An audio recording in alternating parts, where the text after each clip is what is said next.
In January 1947, the dark underbelly of post-war Los Angeles was shaken by a murder so brutal and mystifying that it captured the nation's attention.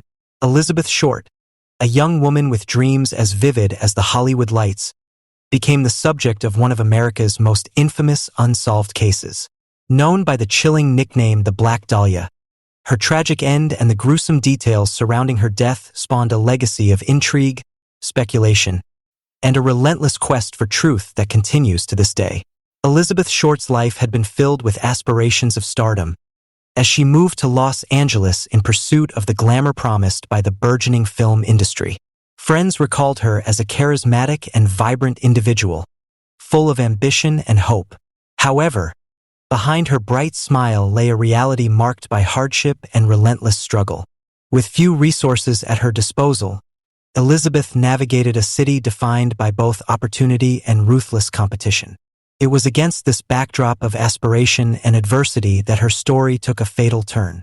On the morning of January 15, 1947, the body of Elizabeth Short was discovered in a vacant lot in the Leimert Park area of Los Angeles. The scene was one of unparalleled horror.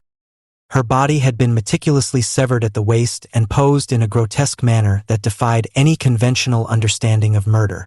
The mutilation, combined with the absence of a clear motive, immediately sent shockwaves through the local community.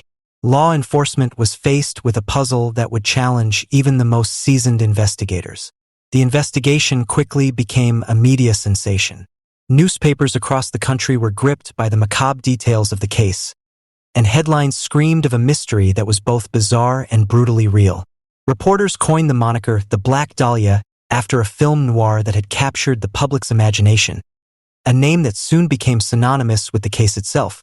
Every detail of Elizabeth's life and death was scrutinized, from her personal relationships and her dreams of Hollywood success to the cryptic clues left at the scene of her demise.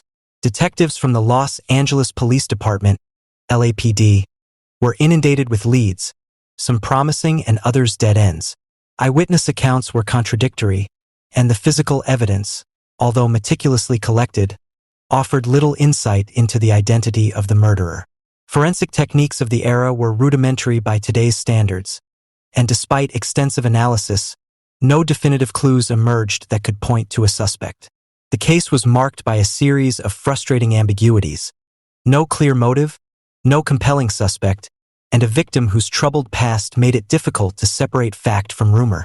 Amid the frenzy of the investigation, numerous theories emerged. Some speculated that Elizabeth's murder was the result of a crime of passion, spurred by jealousy or a failed romance. Others suggested that the act was the work of a deranged individual, perhaps a serial killer with a penchant for gruesome theatrics. As the months passed, the investigation delved into the seedy corners of Los Angeles, the nightclubs, the back alleys, and the underworld of unsolved crimes. In every shadowed nook of the sprawling metropolis, rumors and conjectures proliferated, each one adding another layer to the mystery.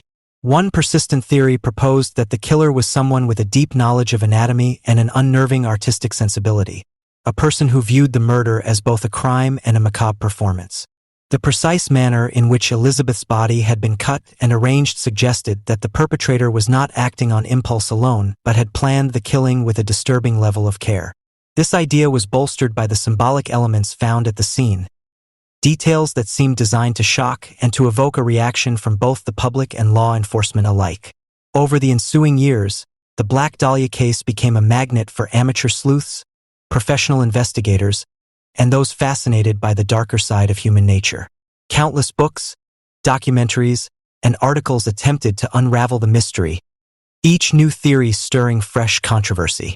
In every retelling, the details of Elizabeth Short's life and death were re-examined, her image both tragic and iconic, a symbol of a young life cut short by forces that still defied explanation. The investigation itself became a study in contrasts.